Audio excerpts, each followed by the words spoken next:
मुझे खांसी की कोई शिकायत नहीं हुई है। हाँ, पर जिन लोगों को खांसी की शिकायत है उनके लिए है आज का कुदरती नुस्खा, आचार्य के नुस्खे में।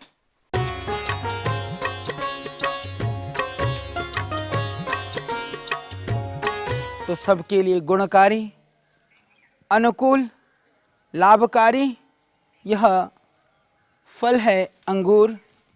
यह अंगूर तुरंत कैलोरी को देने वाला, शक्ति को बढ़ाने वाला और शरीर की क्षीणता को, जो खत्म हुई जो कैलोरी है, उसको पूर्ण करने वाला है।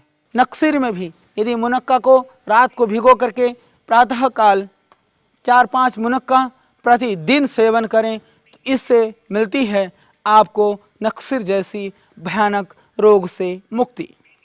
इसके अलावा आप जिनको खांसी बार बार होती है उनके लिए मुनक्के में से आप थोड़े से बीज निकाल लें और थोड़ी सी काली मिर्च और थोड़ा सा उसमें मिला लें पिपली को मिला करके, थोड़ा मिश्री मिला करके, यदि आप उसको पीस करके छोटी छोटी गोली बना करके रखते हैं चने के जितना, और यदि आप उसको चूसते रहते हैं तो उससे मिल जाएगी आपको खांसी से मुक्ति। इससे बैठा हुआ गला भी ठीक हो जाएगा, खांसी भी ठीक हो जाएगी। यह बहुत ही एक दिव्य और उत्तम औषध है। आइए आज से हम इस अंगूर को, सिर्फ यह अंगूर मीठे हैं या खट्टे, उसको छोड़ करके इन मीठे फलों का आस्वादन लेते हुए अपने जीवन को भी स्वादपूर्ण बनाएं, मधुर और मिठास युक्त बनाएं। तो इसके लिए यह अंगूर आपका सहयोग करेगा।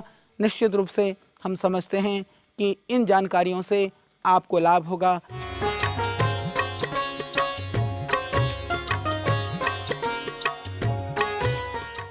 ये कुदरती नुस्खे आप बड़े आराम से इस्तेमाल कर सकते हैं, क्योंकि इनके लिए जो सामग्री चाहिए होती है वो घरों में आसानी से मिल जाती है।